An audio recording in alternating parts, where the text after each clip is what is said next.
मेरा नाम रोशनी है और मैं एक जवान बेटी की माँ हूँ। जैसे जैसे मेरी बेटी जवान हो रही थी, वो हमेशा ही अपने कमरे में बंद रहकर पढ़ाई करती रहती थी और मैं अपनी बेटी की इस बात से बहुत खुश थी कि मेरी बेटी पढ़ाई में बहुत इंटेलिजेंट थी। वो हमेशा से ही अच्छे मार्क्स लाती थी। मेरे पति इस दुनिया से जा चुके थे। एक रात मैंने सपने में अपने पति को देखा। वो मुझसे कहने लगे कि 2-3 दिन तुम बेटी के कमरे में छुप जाना और रात भर देखना वो अपने कमरे में क्या करती है। मैंने ऐसा ही किया, लेकिन जो मेरी आंखों के सामने आया उसे देखकर मेरे पैरों तले से ज़मीन निकल गई थी। मैं अपने मरे हुए पति की बात को टाल नहीं सकती थी, लेकिन मेरी हैरानगी की हद जब हुई जब रात के 2:30 बजे मैं अपनी बेटी के कमरे में अलमारी के पीछे छुप गई थी। मेरी बेटी ने जो किया उसे देखकर तो मेरे होश ही उड़ गए थे। मैं 28 साल की थी जब मैं विधवा हो गई थी और मेरी शादी 21 साल की उम्र में ही हो गई थी। मैं अपने पति से बहुत प्यार किया करती थी, इसलिए मैंने कभी दूसरी शादी नहीं की और सारी ज़िंदगी अपने पति के नाम से ही ज़िंदगी गुजारने का फ़ैसला कर लिया था। मैं एक 7 साल की बच्ची की माँ थी, जिसकी परवरिश मैंने खूब दिल लगाकर और प्यार से की थी कि जब मरने के बाद मैं अपने पति को मुंह दिखाऊं तो उनके सामने गर्व से ये कह सकूं कि मैं आपकी बेटी की परवरिश बहुत अच्छे तरीके से कर आई हूँ। भगवान की कृपा है कि मेरी बेटी अब 20 साल की हो चुकी है और अब आसपास के लोग मुझसे कहते हैं कि संतान एक होनी चाहिए पर अच्छी होनी चाहिए, जैसे कि तुम्हारी बेटी है। लोग मेरी बेटी की बहुत तारीफ किया करते थे और साथ ही साथ मेरी परवरिश की भी। ये बातें सुनकर मेरा सर गर्व से ऊंचा हो जाता है। मेरी बेटी डिम्पी सच में बहुत ही अच्छी और इंटेलिजेंट लड़की है। वो सारा दिन पढ़ाई करने में ही बिजी रहती है और सारी रात भी वो पढ़ाई करती रहती है। वो जब इतनी ज़्यादा पढ़ाई करती है तो मेरे दिल में उसके लिए प्यार पैदा हो जाता है। फिर मुझे उस राज का ख्याल आता है जो मैंने अपनी बेटी से छुपा रखा है। मुझे डर है कि कहीं इस वजह से मेरी और मेरी बेटी के रिश्ते के बीच कोई दरार पैदा ना हो जाए, लेकिन मैं क्या करूं? मैं चाहकर भी अभी उसे ये राज नहीं बता सकती थी, इसीलिए दिल की बात दिल में ही रखकर बैठी हुई हूँ। मैं चाहती हूँ कि मेरी बेटी की शादी जल्द से जल्द हो जाए। मैं अपनी बेटी की शादी इंटर की पढ़ाई पूरा होने तक कर देना चाहती हूँ, ताकि वो इस राज तक न पहुँच जाए जो मैंने उसे छुपाया हुआ है। लेकिन मेरी बेटी अभी आगे और पढ़ना चाहती है। जब भी मैं डिम्पी से शादी की बात करती हूँ तो फौरन ही वो शादी से इनकार कर देती है कि अभी उसे और पढ़ाई करनी है और वो पढ़ लिख कर किसी काबिल बनना चाहती है। एक दिन मैं शाम का खाना बना रही थी, तब मेरे पति के एक पुराने दोस्त का फ़ोन आया था। वो हमें अपनी बेटी की शादी का इनविटेशन दे रहे थे और कह रहे थे कि जल्द से जल्द आप हमारे घर अपनी बेटी को लेकर आ जाना। हमारा उनसे मिलना जुलना बहुत अच्छा था, क्योंकि मेरे पति के दोस्त की पत्नी मेरी बहुत अच्छी फ्रेंड थी। हम दोनों एक साथ ही कॉलेज में पढ़ा करते थे। उन्होंने कहा कि मेरी इकलौती बेटी संजना की शादी है, इसलिए हम आपको 1 महीना पहले ही अपने घर बुलाना चाह रहे हैं। मैं इस बात से बहुत खुश हो गई थी। मैं कहने लगी, संजय भाई साहब, आप फिक्र मत करो, मैं बहुत जल्द आपके घर पर आ जाऊंगी, क्योंकि संजना मेरे पति के दोस्त की बेटी होने के साथ साथ मेरी दोस्त की भी बेटी थी। दरअसल मेरा शुरू से ही इरादा था कि संजय भाई साहब मेरी डिम्पी की शादी अपने छोटे बेटे के साथ कर देते, क्योंकि वो मेरी बेटी की उम्र का ही था और उसकी जॉब भी बहुत अच्छी लगी हुई थी और मैं शुरू से ही संजय भाई साहब के छोटे बेटे को पसंद करती थी। वो देखने में भी अच्छा था। उसकी और डिम्पी की जोड़ी एक साथ बहुत अच्छी लगेगी। संजय भाई साहब के 2 ही बच्चे थे। बेटी की शादी तो अब हो रही थी, उसके बाद बेटा था। मेरी बेटी उस घर में बहुत खुश रहती। मैंने जल्दी से खाना बनाया और उठकर डिम्पी के कमरे की तरफ जाने लगी। मैंने जैसे ही कमरे का दरवाज़ा खोलने के लिए हाथ बढ़ाया तो ये देखकर मैं हैरान रह गई थी कि डिम्पी ने तो अपना कमरा अंदर से लॉक किया हुआ था। मैंने ज़ोर से दरवाज़ा खटखटाया तो कुछ देर के इंतज़ार के बाद दरवाज़ा खुल गया था। मेरी बेटी को पसीना आ रहा था और वो बहुत घबराई हुई लग रही थी। मैं कहने लगी, क्या बात है डिम्पी, तुमने दरवाज़ा अंदर से क्यों बंद किया हुआ था और इतनी देर से क्यों खोला है?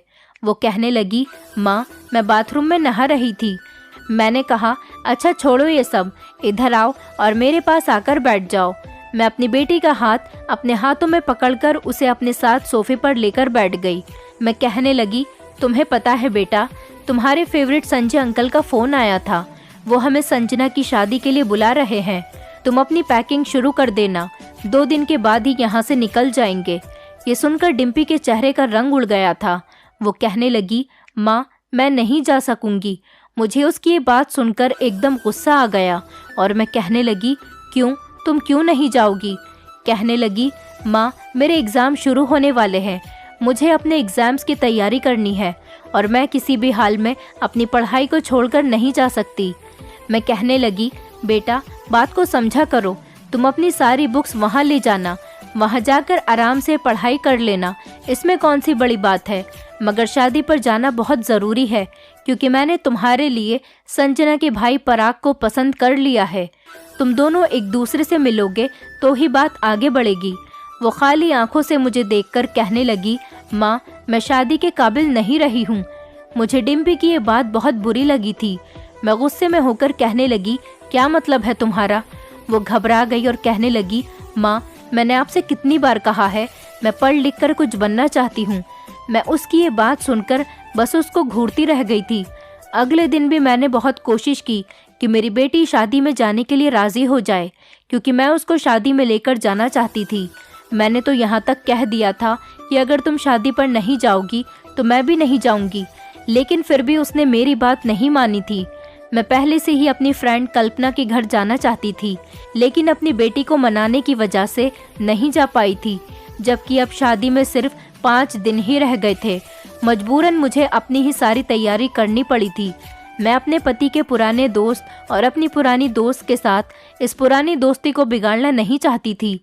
मैंने डिम्पी से कह दिया था कि मैं पड़ोस में कह जाऊंगी कि वो 1 हफ्ते के लिए तुम्हारे साथ रह लें। डिम्पी चिढ़ते हुए कहने लगी, माँ मुझे किसी पड़ोसन की ज़रूरत नहीं है, मैं अकेले भी रह सकती हूँ। अगर उन्होंने मेरे कमरे में सोने की ज़िद की तो मैं क्या करूँगी? मुझे स्टडी करने में प्रॉब्लम आएगी। मैं गुस्से से कहने लगी, डिम्पी तुम जानती हो कि स्टडी करने के साथ साथ अपने पेरेंट्स की इज्जत करना भी और उनकी बात को मानना भी बहुत ज़रूरी होता है।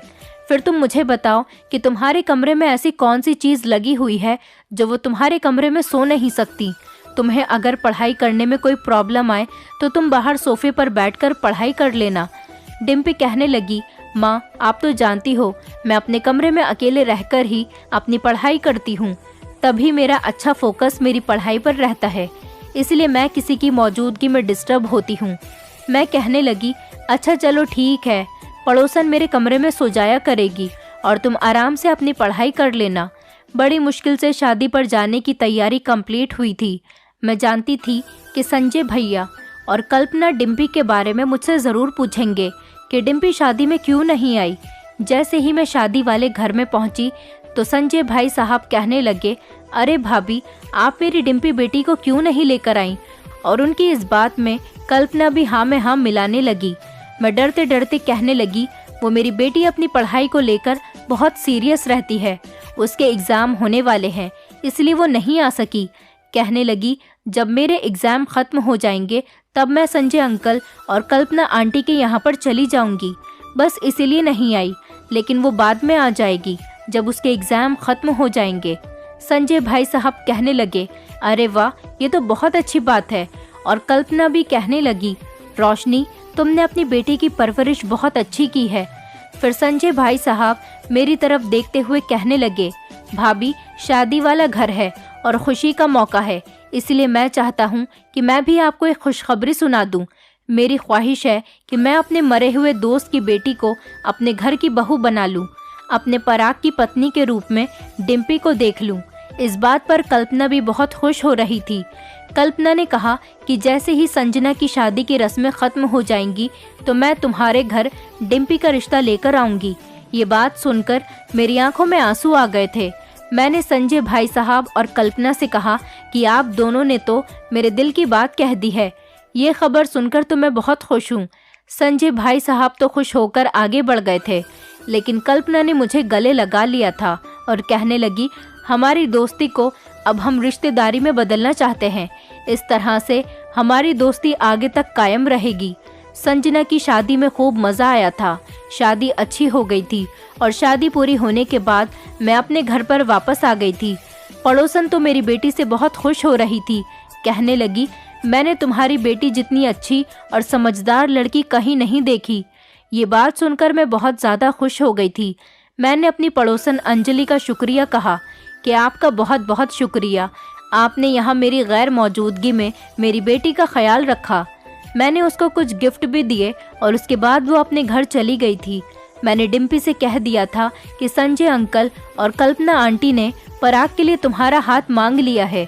वो चाहते हैं कि तुम्हारी शादी उनके बेटे पराग के साथ हो जाए।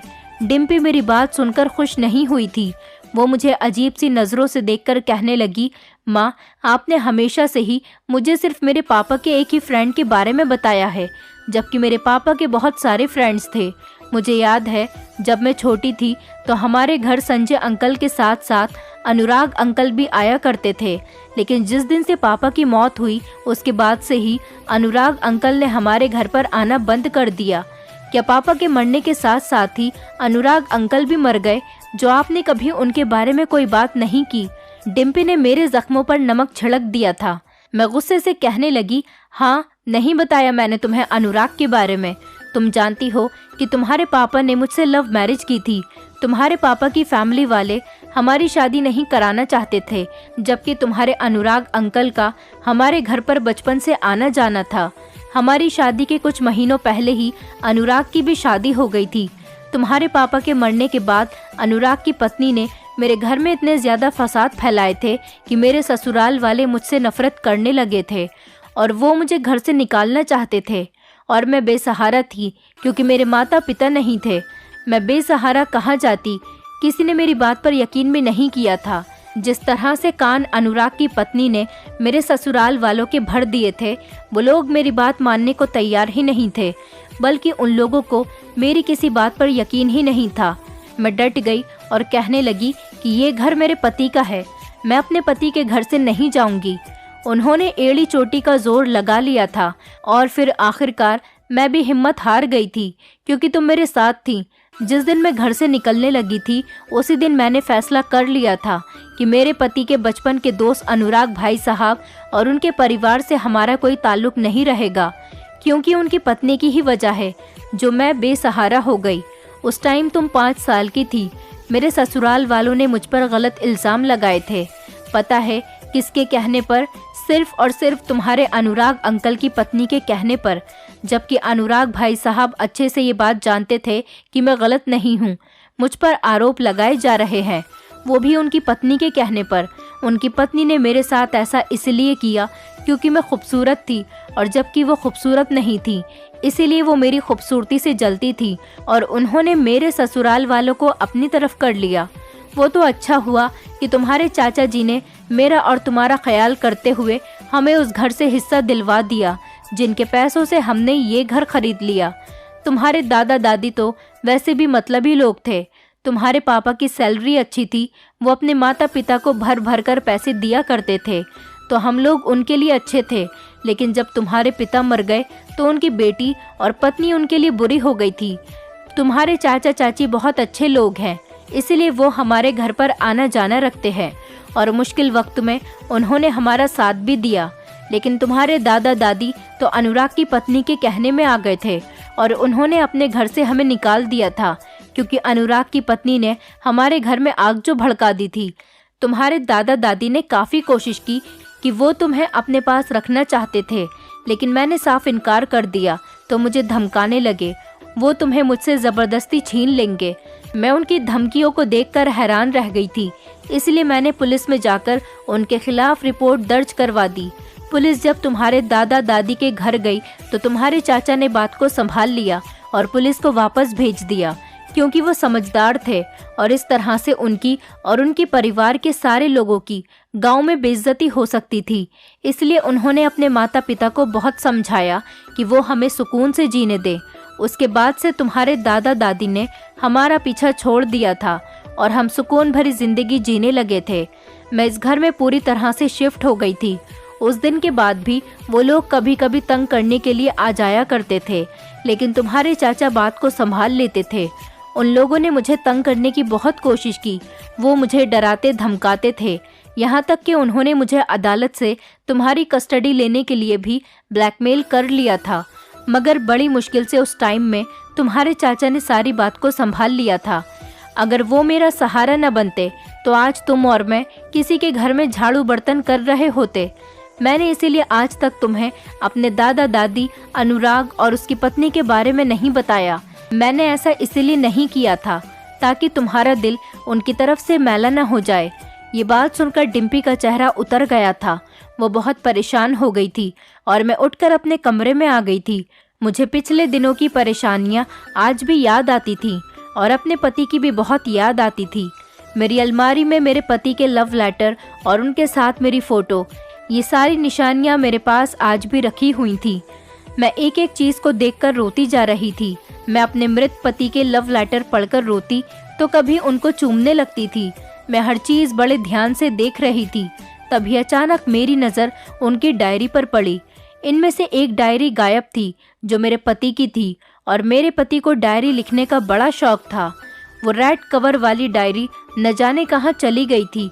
मैं अंदर ही अंदर बहुत डर रही थी और मैंने सारी अलमारी में उस डायरी को ढूंढ लिया था, यहाँ तक कि अपने कमरे की पूरी तलाशी ले ली थी, लेकिन वो डायरी मुझे कहीं नज़र नहीं आ रही थी।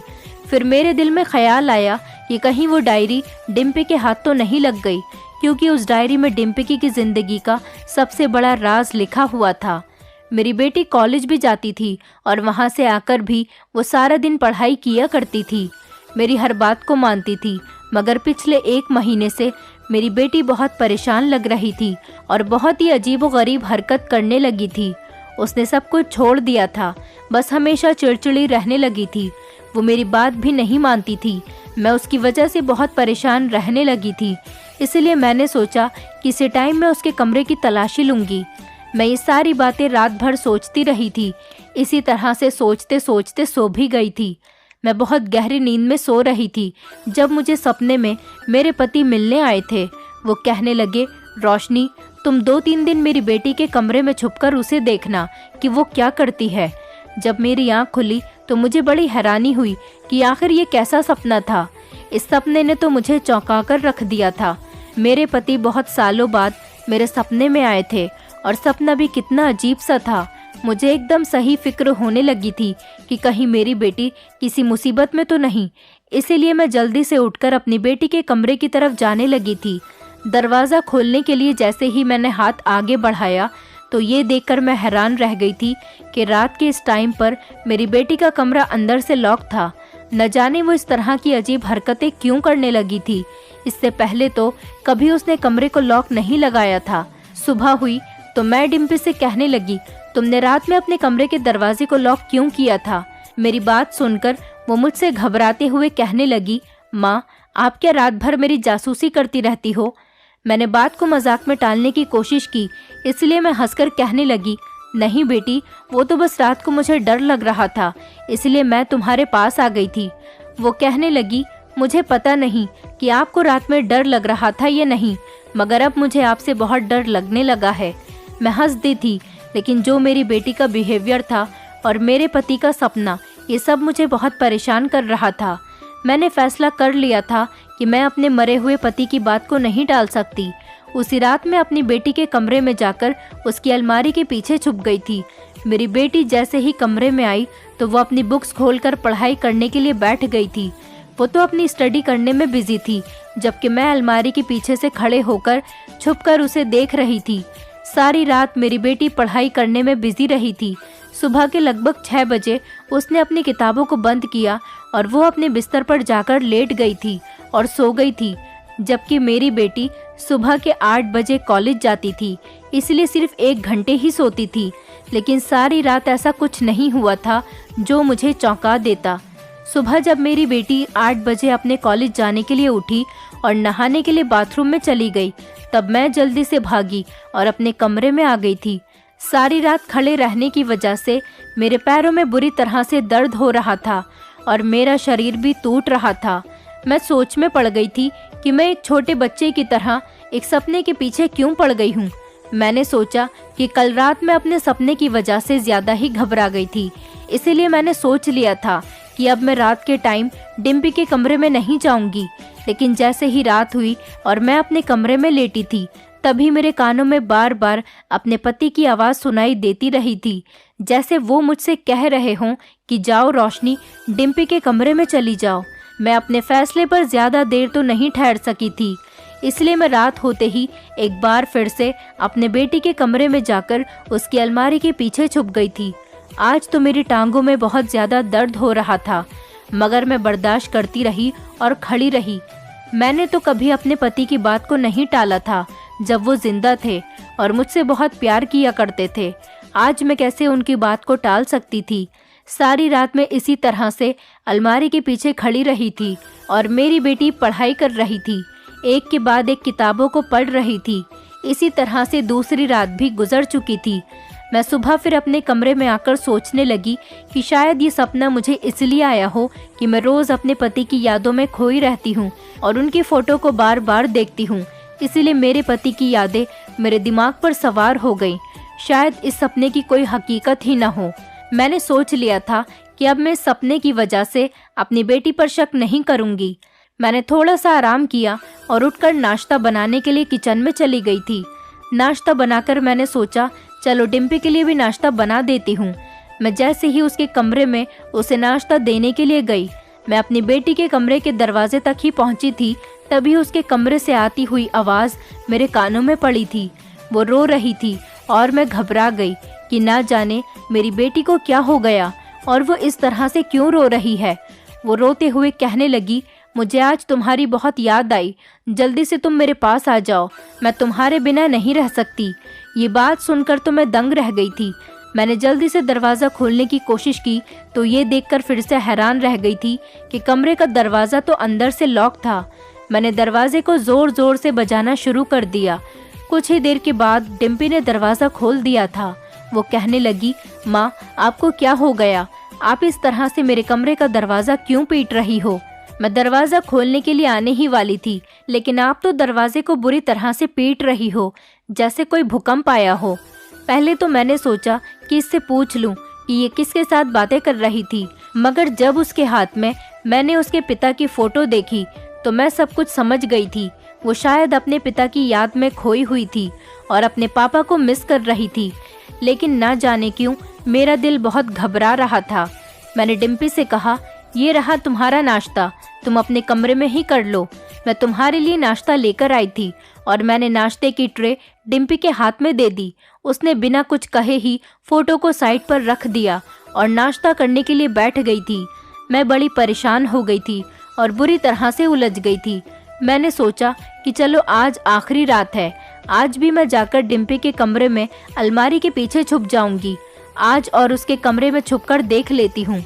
फिर से रात हुई तो मैं अपनी बेटी के कमरे में जाकर अलमारी के पीछे छुप गई थी। मेरी बेटी रोज़ की तरह ही चेयर पर बैठकर टेबल पर अपनी रखी हुई बुक्स को खोलकर पढ़ने लगी थी और अपनी पढ़ाई में इतनी बिजी हो गई थी। थोड़ी ही देर गुजरी थी कि अचानक डिम्पी के कमरे की खिड़की पर दस्तक होने लगी थी। मैं हैरान रह गई थी कि इतनी रात को और इस टाइम पर आखिर खिड़की से कौन आ सकता है। डिम्पी ने जल्दी से अपनी बुक्स को बंद किया और खड़ी होकर खिड़की की तरफ जाने लगी और उसने खिड़की को खोल दिया। मुझे किसी के कूदने की आवाज़ सुनाई दी थी। मेरा दिल बहुत ज़ोर ज़ोर से धड़कने लगा था। डिम्पी रोने लगी थी और कहने लगी, आप इतने दिनों से क्यों नहीं आए हो? जानते हो ना मैं आपसे कितना प्यार करती हूँ। मुझे तो ऐसा लगता है कि अगर मैं आज आपको फ़ोन नहीं करती तो शायद आप आज भी यहाँ पर नहीं आते। मैं तो आपको एक बात बताना ही भूल गई। सुबह जब आपसे मेरी फ़ोन पर बात हुई थी तो अचानक ही माँ आ गई थी। मुझे 100% यकीन है कि माँ ने ज़रूर हमारी बातें सुन ली होंगी, इसलिए मैंने जल्दी से अपने हाथ में पापा की फ़ोटो पकड़ ली थी। ऐसा इसलिए किया ताकि माँ ये समझे कि मैं अपने पापा की फ़ोटो से बातें कर रही थी और ये देखकर मैं बहुत शर्मिंदा हो गई थी। मुझे अपनी बेटी की बातों पर हैरानी हो रही थी। तभी मुझे एक लड़के के हंसने की आवाज़ सुनाई दी थी। वो हंसते हुए कहने लगा कि तुम आज बाल बाल बच गई हो। मैंने तुमसे कितनी बार कहा है कि तुम मेरे साथ चलो, तुम मेरे साथ भी नहीं जाती हो और हमेशा मुझे याद करके रोती भी रहती हो। इससे ज़्यादा और कुछ सुनने की मुझ में हिम्मत नहीं थी। मैं काफ़ी देर से इन दोनों की ऐसी बेतुकी बातों को सुन रही थी, इसलिए मैं जल्दी से अलमारी के पीछे से निकल आई थी और इन दोनों के सामने जाकर खड़ी हो गई। इन दोनों की नज़र जैसे ही मुझ पर पड़ी तो इनकी आंखें फटी की फटी रह गई थी और वो मुझे अपनी फटी हुई आंखों से देख रहे थे। डिम्पी आगे बढ़कर कहने लगी, माँ, आपने ये कैसी हरकत की है? आप यहाँ क्या कर रही हो? आपको शर्म नहीं आती अपनी बेटी के कमरे में छुपने से? आप इतनी घिनौनी हरकत कैसे कर सकती हो? मुझे अपनी बेटी पर बहुत गुस्सा आ रहा था। डिम्पी शर्मिंदा होने के बजाय उल्टा मुझ पर ही चढ़कर दौड़ रही थी। तभी मैं चिल्लाकर कहने लगी, बंद करो अपनी बकवास को। अगर मेरे सामने ज्यादा बोलने की कोशिश की तो तुम्हारी जबान को खींच लूंगी। तुम्हें शर्म आनी चाहिए कि तुम घर में इस लड़के को बुला रही हो। कौन है ये लड़का? तुम्हें शर्म नहीं आती अपनी माँ से झूठ बोलते हुए और अपने पिता की इज्जत को खाक में मिलाते हुए? मैं तो कभी मरकर भी ये नहीं सोच सकती थी कि तुम इतनी गलत निकलोगी। फोन पर रो रो के अपने आशिक को घर बुलाओगी। और इस लड़के को तो देखो, बगैरत यहाँ से भाग भी नहीं रहा, आंख से आंख मिलाकर खड़ा हुआ है। ये यही सोच रहा होगा कि एक बेसहारा और बूढ़ी औरत हमारा क्या बिगाड़ लेगी। डिम्पी कहने लगी, माँ, ये मेरा आशिक नहीं बल्कि ये मेरा पति है। हम दोनों ने एक दूसरे से शादी कर ली है। ये बात सुनकर तो मेरे पैरों तले से जमीन निकल गई थी कि आखिर मेरी बेटी ये सब कुछ क्या कह रही थी। मैंने कहा, बगैरत लड़की, तुम्हें ये सब कुछ करते हुए शर्म नहीं आती? कौन है ये लड़का? कैसे जानती हो तुम इसको? ये सुनकर डिम्पी रोने लगी और बताने लगी कि हाँ माँ, मैं सच कह रही हूँ, ये मेरा पति है। इसके बारे में मुझे अपने पापा की डायरी से पता चला था और उसी डायरी पर इसके घर का एड्रेस भी लिखा हुआ था। इसका नाम राज है। पापा की डायरी में राज के बारे में सारी डिटेल लिखी हुई थी और अब मैं सब कुछ जान चुकी हूँ। हम दोनों बहुत छोटे थे और हम दोनों बचपन से पक्के फ्रेंड्स थे। हम दोनों एक साथ खेलते थे। पापा ने मेरा और राज का रिश्ता फिक्स कर दिया था। यह अनुराग अंकल का बेटा है। डायरी में लिखा था कि मेरी ख्वाहिश है कि मेरी बेटी की शादी मेरे दोस्त के बेटे राज के साथ हो जाए और मेरी बेटी के पैदा होने के बाद मैंने अपने दोस्त से वादा किया था कि मेरी बेटी जवान होने के बाद तुम्हारे बेटे राज की पत्नी बनेगी और तुम्हारे घर की बहू बनकर जाएगी। और उसमें मेरे लिए भी कुछ लिखा गया था। पापा ने लिखा था कि डिम्पी, अगर मुझे कुछ हो गया तो जवान होने के बाद तुम किसी और को पसंद नहीं करना। जिस लड़के को मैंने तुम्हारे लिए चुना है तुम उससे ही शादी करना। अब आपको जरा शर्म नहीं आई कि आपने मुझसे मेरे पिता के वादे के बारे में छुपा कर रखा? आपने मेरे दादा दादी को तो मुझसे छुपा कर रखा था। मैं सिर्फ अपने चाचा चाची को ही जानती थी और ये सोचती थी कि मेरे दादा दादी दुनिया में है ही नहीं। लेकिन जब उस दिन आपने मुझे दादा दादी के बारे में सारी बात बताई तो मैं समझ गई थी कि इसलिए मेरी माँ ने मुझे दादा दादी के बारे में नहीं बताया, क्योंकि उन्होंने हमारे साथ बहुत गलत किया था। और आपने अनुराग अंकल की पत्नी के बारे में भी बता दिया था कि उन्होंने आपके साथ बहुत बुरा किया था, लेकिन आपने एक बार भी अनुराग अंकल के बेटे राज का जिक्र तक मुझसे नहीं किया, जबकि आप मेरी शादी संजय अंकल के बेटे पराग के साथ करवाना चाहती थी। आपने ऐसा इसीलिए किया कहीं मुझे कुछ याद ना आ जाए कि राज मेरे बचपन का दोस्त है। राज की मम्मी ने आपके साथ जैसा भी किया, लेकिन वो पुरानी बात थी। मेरे पापा तो मेरा रिश्ता राज के साथ पक्का करके गए थे और उसके पिता से वादा कर गए थे, इसलिए मैं अपने पिता के किए हुए वादे को नहीं तोड़ सकती थी। आपकी अलमारी से मुझे मेरे पापा के लेटर पड़े हुए मिले थे और उन्हीं के साथ साथ मेरे पापा की डायरी भी रखी हुई थी। मैं उन डायरी में से एक डायरी को अपने पास लेकर आ गई थी और मैंने जब डायरी को पढ़ा तो उसमें ये सारी बातें लिखी हुई थी। उसी में राज का एड्रेस भी लिखा हुआ था। इसलिए मैं कॉलेज के बहाने से एक दिन राज से मिलने के लिए चली गई थी और उसको सारी बात बता दी थी। खुशकिस्मती से मुझे वो लड़का मिल गया था जिसे मेरे पापा मेरे लिए चुनकर गए थे। और माँ देखिए, अब हम दोनों एक हैं। मैं डिम्पी की बातें सुनकर रोने लगी थी और कहने लगी, बेटी, तुम्हारे पापा की फ्रेंड की पत्नी ने मेरे साथ बहुत गलत किया था। मैं नहीं चाहती थी कि तुम्हारी शादी अगर उस घर में हो जाए तो वो औरत तुम्हारा जीना दुश्वार कर दे, क्योंकि जिस औरत ने मुझे भी नहीं बख्शा तो फिर वो तुम्हारा क्या हाल करती। और इसी औरत की वजह से मेरे सास ससुर ने भी मुझे घर से निकाल दिया था। मुझे डर था कि अगर अपने पति के इस वादे की लाज रखते हुए तुम्हारी शादी राज से करवा दी तो राज की माँ सारी जिंदगी तुम्हें ताने देगी और परेशान करेगी और कभी तुम्हें सुखी नहीं जीने देगी। और अगर मेरी बेटी अपनी जिंदगी में खुश नहीं रहती तो मैं जीते जी मर जाती। मुझे पता था कि जिस औरत ने मुझे मेरे ससुराल में नहीं टिकने दिया, वो औरत अपने घर में उसी की बेटी के साथ क्या रिएक्शन करेगी। मेरी बातें सुनकर डिम्पी रोने लगी थी। वो मुझसे कहने लगी, माँ, मुझे पता था कि आपके पास ये सब कुछ करने से पहले कोई वजह रही होगी, क्योंकि मैंने अपनी ज़िंदगी के इतने सालों में आप में कोई बुराई नहीं देखी। मुझे आपकी वजह मालूम हो चुकी है, लेकिन माँ, मैं अपने पिता के किए हुए वादे को पूरा करना चाहती थी। तभी मेरा दामाद राज आगे बढ़ा और हाथ जोड़कर कहने लगा, आंटी, टाइम बहुत आगे बढ़ चुका है। अब हालात पहले जैसे नहीं रहे, सब लोग अच्छे हो चुके हैं। और मैं आपको बता दूं कि माँ की तबीयत तो इतनी ज़्यादा ख़राब रहने लगी है कि वो अपने बिस्तर से खड़ी ही नहीं होती। शायद उन्होंने जो आपके साथ किया, भगवान ने उनको उनके किए की सज़ा दी है। माँ को पैरालाइज हो गया है, जिसकी वजह से वो ना तो बोल सकती है और ना ही हिल सकती है। डॉक्टर ने कुछ दिनों का ही टाइम दिया है। माँ की हालत बहुत ज़्यादा सीरियस है। आप मेरे साथ चलो और माँ को उनकी गलती के लिए माफ़ कर दो। शायद उनकी ज़िंदगी के जो पल रह गए हैं वो उनको सुकून से जी सके। मेरी बेटी राज के साथ शादी तो कर चुकी थी, अब मेरे पास इनकार करने की कोई गुंजाइश ही बाकी नहीं रही थी। मैं राज और डिम्पी के साथ राज के घर चली गई थी। मैं वहाँ पर गई तो राज की माँ कावेरी बहुत बुरी हालत में बेड पर लेटी हुई थी। मुझे उसकी हालत देखकर बहुत तरस आ रहा था। मुझे देखकर उसकी आंखों में आंसू आ गए थे। वो कुछ बोल नहीं सकती थी, लेकिन उसकी आंखों से मुझे ऐसा लग रहा था जैसे वो मुझसे माफ़ी मांग रही हो। मैंने उसके करीब जाकर कहा कि मैंने तुम्हें माफ़ किया कावेरी, अब हमारे बच्चे शादी कर चुके हैं, इनको आशीर्वाद दो। ये सुनकर कावेरी की आंखों से आंसू निकलने लगे थे और वो रो रही थी। अनुराग भाई साहब भी मुझे देखकर बहुत खुश हुए थे और उन्होंने बताया कि भाभी, जब से कावेरी की तबीयत खराब होनी शुरू हुई थी, वो तभी समझ गई थी कि उसने आपके साथ गलत किया। भगवान उसको इसी चीज़ की सज़ा दे रहा है। वो आपसे माफ़ी मांगना चाहती थी, लेकिन उसकी कभी हिम्मत नहीं हुई कि वो आपसे माफ़ी मांगे। इसलिए उसने कहा कि जब मैं ठीक हो जाऊंगी तो मैं खुद रोशनी के घर जाकर उससे माफ़ी मांगूंगी। लेकिन इसकी हालत तो ठीक होने के बजाय दिन ब दिन खराब होती चली गई थी और वो आपसे माफ़ी नहीं मांग सकी। जब एक दिन हमारे घर डिम्पी आई और उसने सब कुछ बताया तो मैंने खुद इन दोनों बच्चों की शादी करवा दी।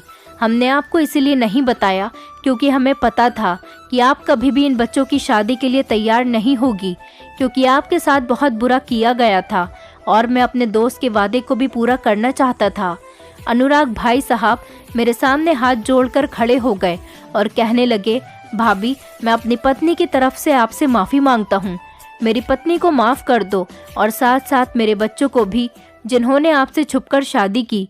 मेरी बेटी खुश थी, यही मेरे लिए बहुत था। मैंने अनुराग भाई साहब से कहा, अब जो हुआ सो हुआ, आपको शर्मिंदा होने की कोई ज़रूरत नहीं। मैंने कावेरी को माफ़ कर दिया। ये कहकर मैं अपने घर आ गई थी, लेकिन अगले दिन जो खबर आई थी उसने मेरे पैरों तले से ज़मीन निकाल दी थी। डिम्पी ने बताया कि कावेरी की मौत हो गई। कावेरी की मौत पर मुझे बहुत अफसोस हुआ था। अब मेरी बेटी अपने ससुराल में रह रही है और बहुत खुश है। इसी तरह से मेरे पति का सपना भी पूरा हो गया था और कावेरी ने जो किया था उसकी उसको सज़ा भी मिल गई थी।